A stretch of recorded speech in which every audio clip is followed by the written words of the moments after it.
자, 첫 번째 문제 한번 볼게요. 지금 지문이 어떻게 나와 있나 한번 볼까요, 한번? 수출을 통한 외화획득에 기하해지는 물품 거래 시 부가가치세 영세율 적용 혜택이 부여되지만 관세 환급 대상에서는 제외된다. 교재 분량상 요약자료에는 제가 포함을 안 시켰던 내용인 것 같은데, 우리나라 같은 경우에는 과거로부터 그러니까 자원 자체가 이제 부족한 나라다 보니까 수출을 통한 외화획득을 어떤 국가 부의 어떤 근간으로 삼았고요. 그래서 수출을 통해서 외화를 벌어 들여오는 그런 수출 기업들에 대해서는 여러 가지로 다양한 방면에서 혜택을 부여해 주고 있다라고 말씀을 드릴 수 있어요. 근데 그것을 이제 물어보는 문제인데 이게 요약 자료에는 없었던 거거든요. 그래서 문제를 통해서 제시를 해 드렸고요. 한번 보겠습니다.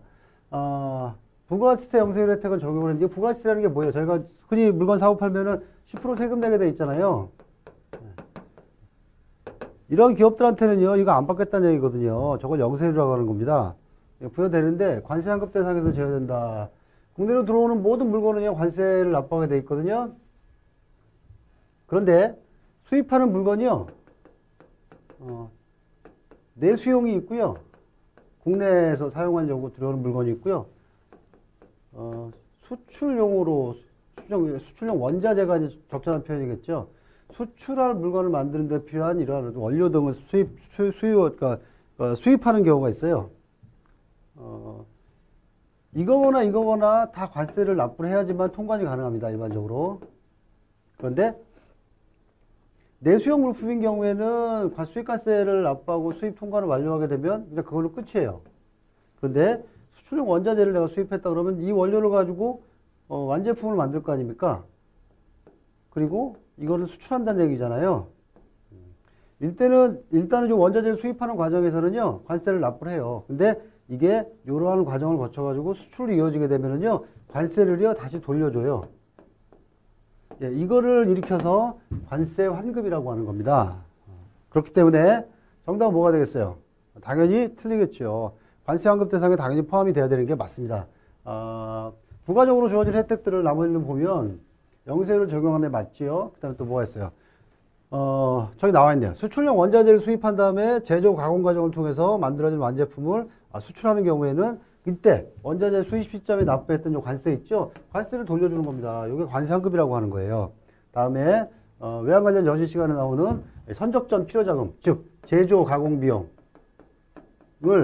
뭐를 통해서 이 무역금융이라고 하는 한국은행 금융중개 지원 대출 관련 무역금융 지원 프로그램 운용 세칙하고 절차라고 하는 규정이 있는데 요 금융중개 지원 대출에 근거해서 이렇게 제조 가공 비용, 선적전 필요자금을 무역금융을 통해서 융자 수혜를 받을 수 있다. 다음에 수출보험제도라든지 아니면은 수출 신용보증, 무역보험공사에 나오는 거잖아요. 보증서잖아요. 그죠? 이런 혜택 등도 주어진다라고 하는 거. 여기까지를 보시면 될 것 같습니다. 그래서 문제의 정답은요, X가 되는 게 맞습니다. 다음 문제 볼게요. 자, 요것도 지금 요약 자료에서는 제가 따로 제시를 안 해드렸고 문제를 통해서 이제 해설을 설명을 드리는 것 같은데요. 산적항을 버크카고라고 하잖아요. 통상 배에 이렇게 수입화물이 실리게 되면은 컨테이너들이 올라가지 않습니까? 이렇게 이거 말고요.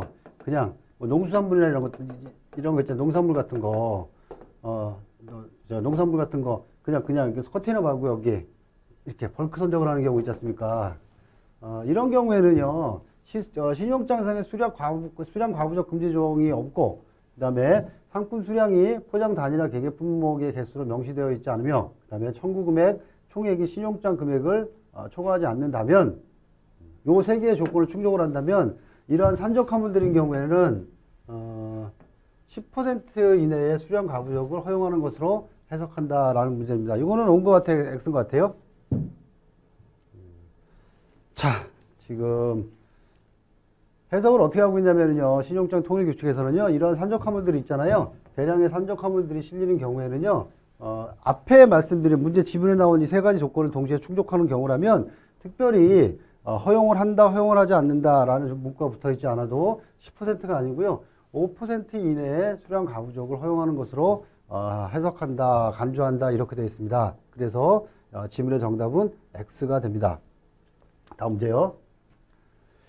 보험증권이 나오고 있잖아요, 지금. 보험증권. 그 다음에 보험증명서. 내지는 보험 확인서, 인슈런스 폴리시, 인슈런스 서티피케이트, 인슈런스 디클러레이션 이렇게 돼 있거든요. 이 차이를 물어보는 겁니다. 보험증권, 인슈런스 폴리시란 포괄보험하에, 포괄보험이라고 되어 있잖아요, 지금. 그러니까 어느 일정 기간 동안에 전체에 대해서 보험계약을 체결하는 겁니다. 그러나서 그 체결된 기간 내 보험계약 범위 내에서 하나 둘 계속 선정이 될 거 아니에요, 그죠? 여기 나갈 때마다, 그러니까 포괄보험 계약 체결 범위 내에서 나갈 때마다 증명서를, 보험 서류를 발급하는 거. 요거를, 이 서류를 뭐라고 한다 그랬어요? 증명서라고 한다고 그랬잖아요. 보험증권은요, 이 포괄보험 체결 안 하고요, 이거 없이 그냥 매 건별로 수출화물이 선적될 때마다 보험에 가입하는 겁니다. 그리고 발행되는 보험 서류를 보험증권이라고 해요. 그러니까 보험증권이란 포괄보험의 개별 선적분에 대한 보호사실을 증명할 목적으로 매 건별로 발행하는 보험 서류이다 라고 하는 문제는 뭐가 되겠습니까? 예, O가 아니고요. 뭐가 돼야 돼? X가 되는 거죠. 틀린 거죠. 포괄보험하에서 개별 선적분에 대해서 건별로 발급해주는 보험 서류는 보험증명서라고 하는 거고요. 보험증권이라고 하는 거는요, 포괄보험 계약 체결 없이 그냥 개별 선적분에 대해서 각각 보험계약을 체결하고 발행해주는 보험 서류이다. 그것을 보험증권이라고 한다. 이러한 보험계약을 개별보험, 확정보험이라고 하고요. 이러한 개별계약하에서 건별로 발행되는 보험 서류를 보험증권이라고 한다. 양자의 차이를 이해하실 수 있겠죠? 자, 세 번째 문제요. 제가 요약 자리에서는 그냥 그 정의만, 용어만 제시를 해드렸었는데, 희망이익의 상실은 직접 손해에 해당된다라고 하는 지문입니다.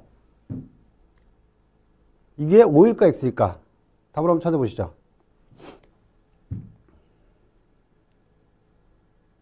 자, 정답 보겠습니다. 정답은 X고요. 해상 손해를 요약 자리에서 말씀 잠깐 좀 드렸었는데, 직접 손해라고 하는 거는요, 보험 사고로 말미암아서 피보험 이익, 화물 자체에 발생하는 손실을 얘기합니다. 그러니까 화물 자체에 발생하는 손실, 그러니까 화물의 멸실이나 아니면 손상 이런 것들을 얘기를 하는 거고요. 간접 손해라고 하는 것은요, 피보험 이익에 대한 직접 손해 이외의 손실로 인한 희망 이익의 상실을 얘기하는 거거든요. 그러니까 문제에 나와 있는 이 지문은 희망 이익은 화물의 멸실이나 아니면 손상 등의 원인으로 발생하는 손해상이 직접 손해가 아니고 지금 정답에 보시는 것처럼 간접 손해에 해당되는 해상 손해의 내용을 얘기를 하고 있는 겁니다. 그래서 문제는 정답은 X가 되고요.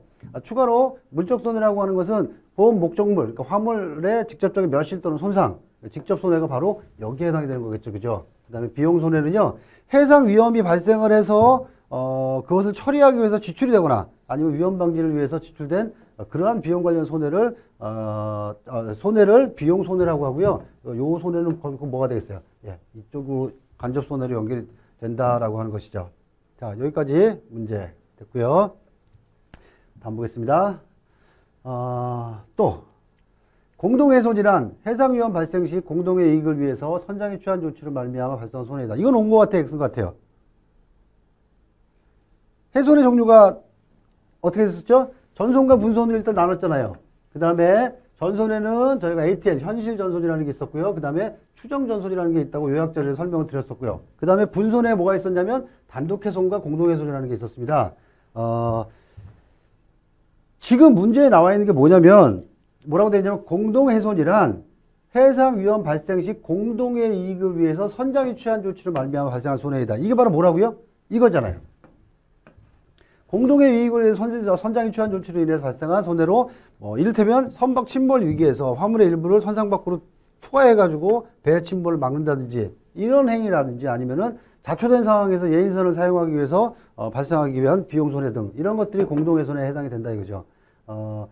단독훼손이란 담보위험에 따른 보험 목적물의 분손 중 공동훼손 이게 아닌 손해, 즉 손해를 입은 자가 직접적으로 단독적으로 부담해야 되는 성격의 손해를 단독훼손이라고 한다. 그러니까 지문대로 한다 그러면 지금 이 공동훼손을 물어보는 이러한 조치는 바로 정답이 될 것이다 라고 하는 겁니다.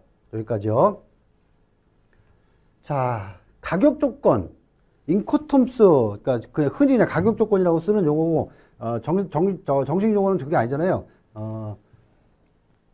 인코톰스 2020년도에 개정된 개정 룰에 의하면 본선 인도 조건이란 저게 프리온 보드라고 하는 거거든요.